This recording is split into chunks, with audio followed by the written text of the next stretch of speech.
and we talk about the future of consulting. Here we go. Let's jump right into this.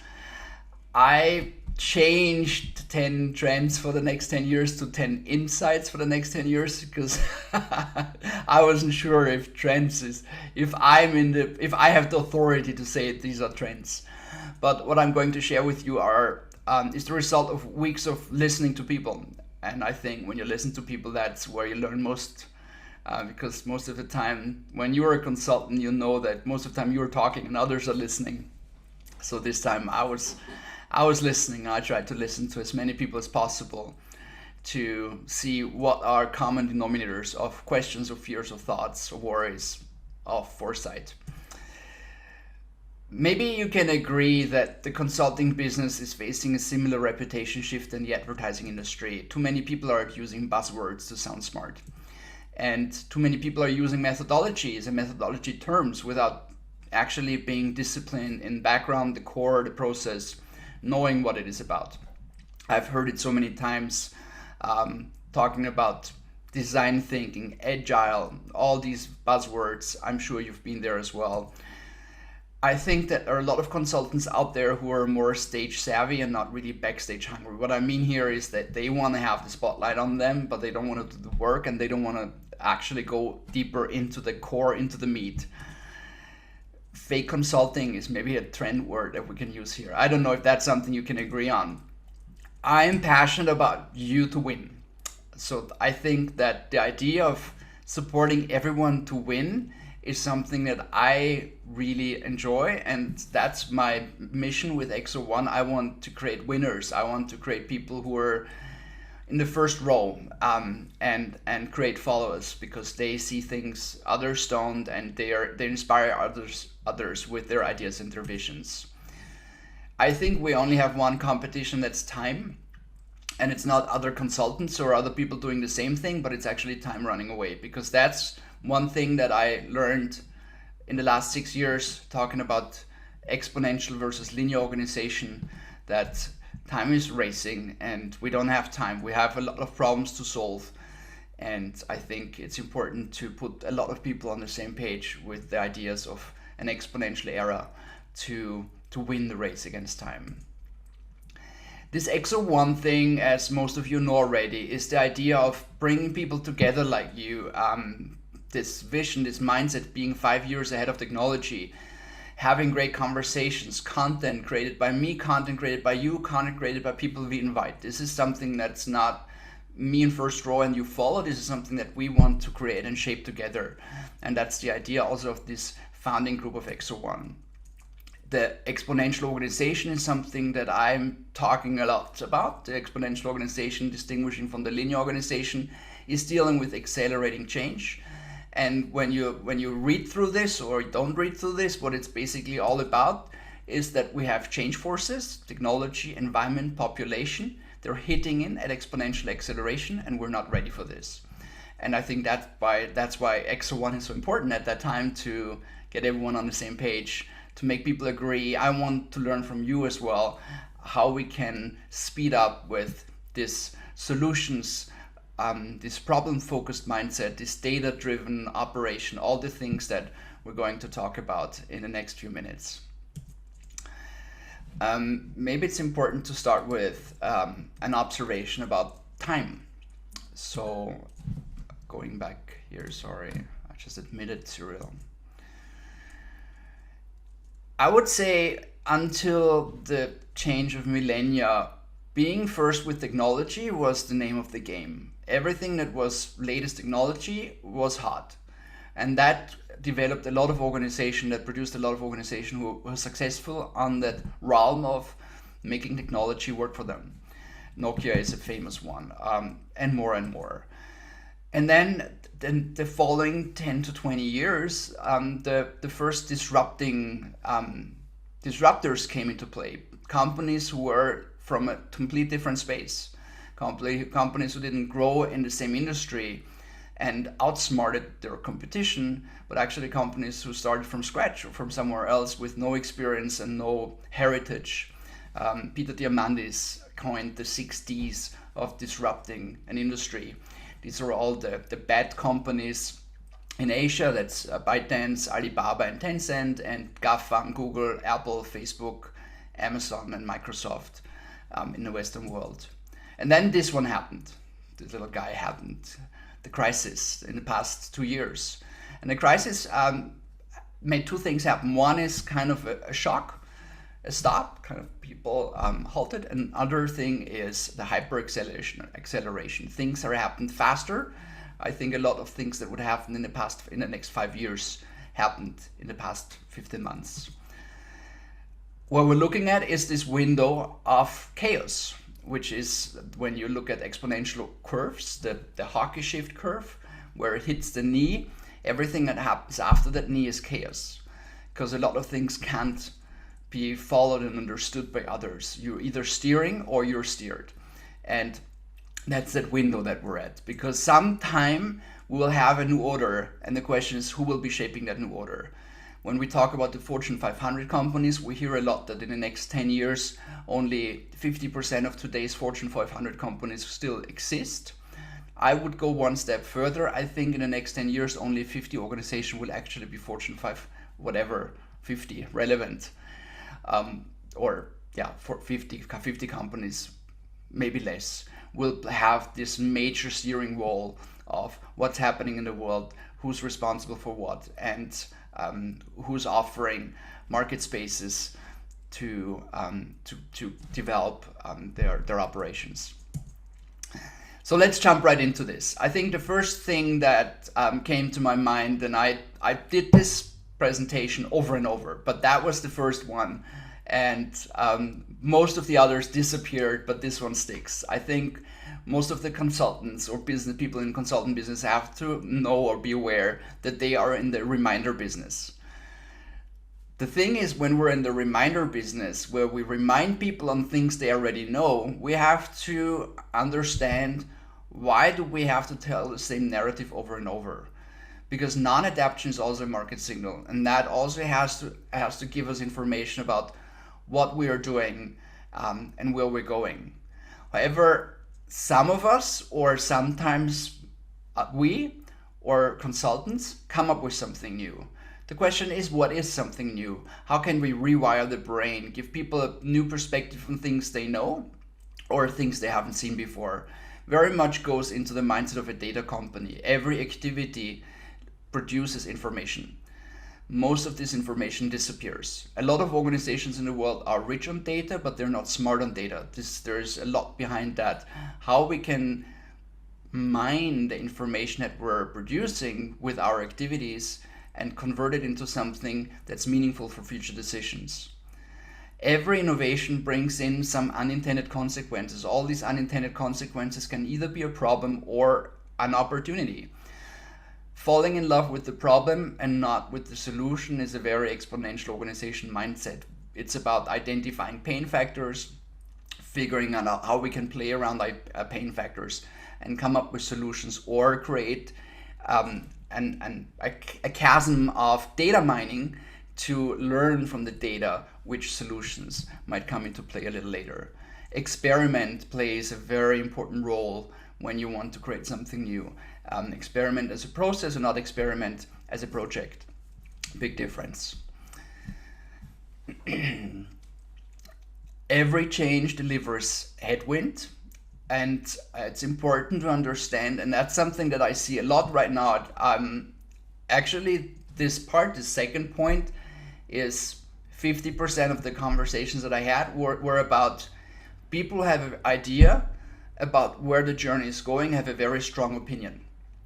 Because they have learned enough, they've done enough science, they've done enough research, and they realize that the fire is burning. We have heard the term, our house is burning, right? And the more you feel this urgency, the more you become something that gets close to an activist. But we have to understand that every sort of pressure forces counter pressure. And at the same time, we know that if people agree to what we are offering, maybe what we're offering is not radical enough. It's a discrepancy here.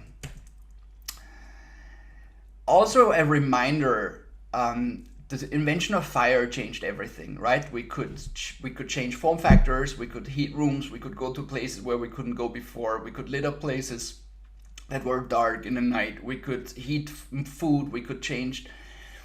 Everything changed with fire. And fire was one of the most important innovations at the time. And I think that the level of innovation that fire had, we have all the time right now. I don't know if you heard of the Gutenberg moment. Johannes Gutenberg, the inventor of the printing machine. The big advantage for the printing machine was that the church could distribute the Bible way faster, and they had an exponential growth of their Christian population because of the reproduction of the Bible. And that moment is called Gutenberg moment. And we have right now 15 Gutenberg moments in any given time. And that's the era that we're at, that level of change is happening. And we have to understand that we're Firestarters. We are those who can make people understand where's the spark, where's the thing that they can do that they don't see today, to ignite massive change. There's a lot of conversation about resilience. I think it's important to understand that resilience is a shield and not a weapon. However, being resilient or resilient fit is a prerequisite to sustain a transformation, because as I said before, headwind is the name of the game. So there is a lot of resistancy. The Singularity University says organizations have an immune system against change. Every time you come up with something that's new, you'll face resistance. Fifth one, problem needs to be solved pre-problem. We're in a culture and in a mindset where we wait until a problem is big enough to solve it or until a problem occurs. We have a healthcare system, but actually it's a sick care system. 90% of the science and the money goes into curing sickness, and only 10% of the money goes into staying healthy. That's something that will have to change. But that also means that in every term of operations, we have to figure out which are the problems that will occur tomorrow, so we solve them today. I was speaking at a conference in San Francisco after I forgot his name here, an astronaut. And it's always cool to meet an astronaut. But one thing that he mentioned, and that actually got me thinking a lot, he said, I am in the failure business. When I'm on ground, when I'm at the earth, from morning until evening, I have to figure out what mistake can happen, what failure can happen, what can happen up there. And I have to go through all the possible mistakes that can happen, because if there's something in the space station that I haven't considered down on Earth, I might risk the whole experiment, I might risk the whole crew, and it's about life and surviving. So this idea of being in the failure business is actually really interesting, even more in this culture of having a strange relationship with the word failure and mistake. So we need to solve problems pre-problem. And doing this brings in this concept of living 5 years ahead of technology, and figuring out which questions you have to ask your clients. And most of these questions are actually, when you put them in the right corner, shaking them up. I want to share one with you. I was consulting a pharmaceutical company in close by Frankfurt. And I asked them this question. I asked them, who of you thinks 3D printing will play a major role in the future of healthcare? 100 people in the room, everyone's hands was up. It was board, it was management, it was people working in the organization. I was working with them 2 days, 10 hours each day. We had a really, really strong momentum of moving on and seeing things. So I asked them these questions and everyone said yes. My next question was, where is your 3D printer? And they didn't have them. They said, well, I think it's not ready yet, it's not there yet. But in an exponential time, when the 3D printer is, well, the technology is established and you were not the one to establish it, you will not be able to catch up. Sixth, old guys retrofit. And I think it's important to understand who you're talking to, and it's fair enough because there is a huge industry of retrofitting right now. When we go into the car industry, when we look into the OEMs, the original I forgot the car brands. I forgot what the OEM stands for. It's embarrassing. Original engine, whatever. So what's their big advantage in next to Tesla? It's stock. They have the largest amount of cars in the street. So if they think as an exponential organization, they have to use their asset, and that's the largest amount of cars on the street. They have to call in all these cars, equip them with sensors, send them back out, and go data mining with their tons of devices on the street. That's the mindset that might make the OEM survive. Young guys, data build. And that's also something that's important to understand. If you're, and that's the next point that I'm going to talk to, if you have a whole journey of change and experience in front of you, you want to go into the data business.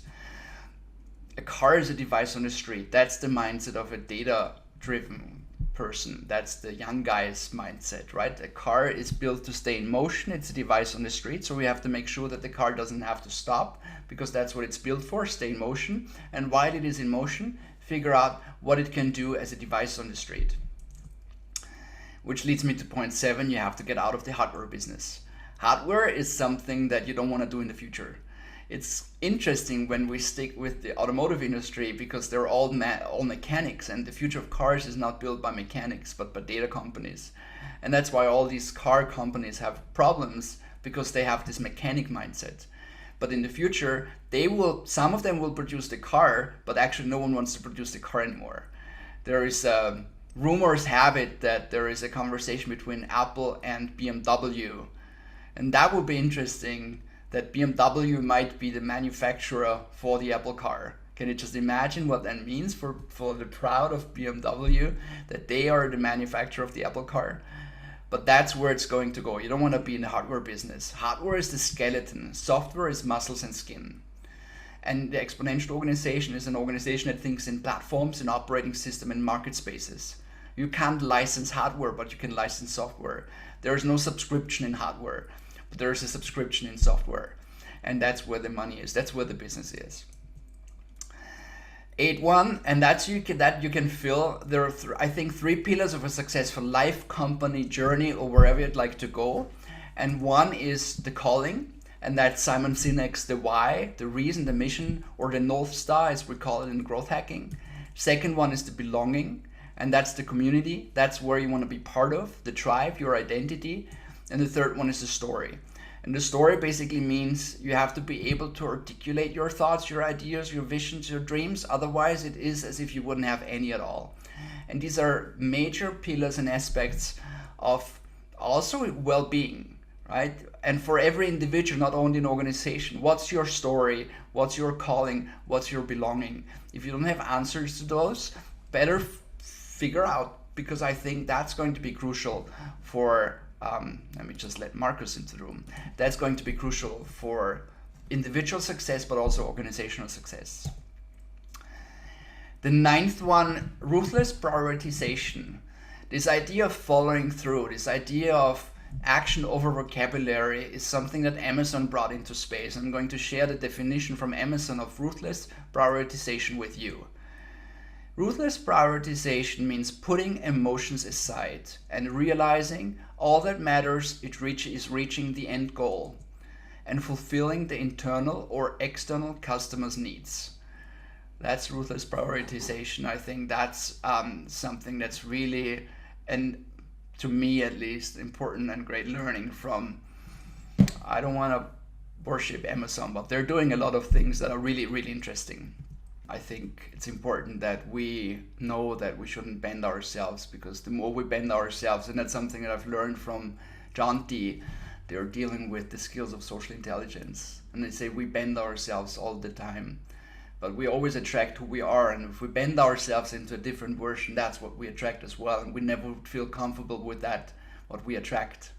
So we have to figure out who we are to make sure that we attract what we want to see, the projects that we want to do, the people we want to see, the customers we want to, the clients we want to work with. I think it's also important to have this reminder to self. I'm practicing this since I heard it from day one. It's when you go to bed, you ask yourself, was today a good snapshot of myself? Was I the person I want to be? And the more you ask yourself these questions, the more you become that person. I think when we work for others, very often we come up with something we think they want to hear or us to be, which is never good. So I thought it's an important reminder. As I said, with insight number 1, we're in the reminder business. So the last one was my reminder to us, to you. And I think it's a beautiful reminder. Yes, and it's original equipment manufacturer. Thank you so much, Julia.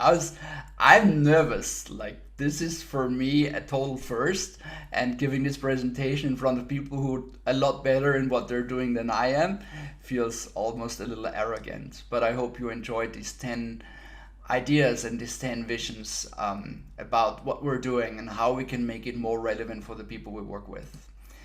I wanted to say thank you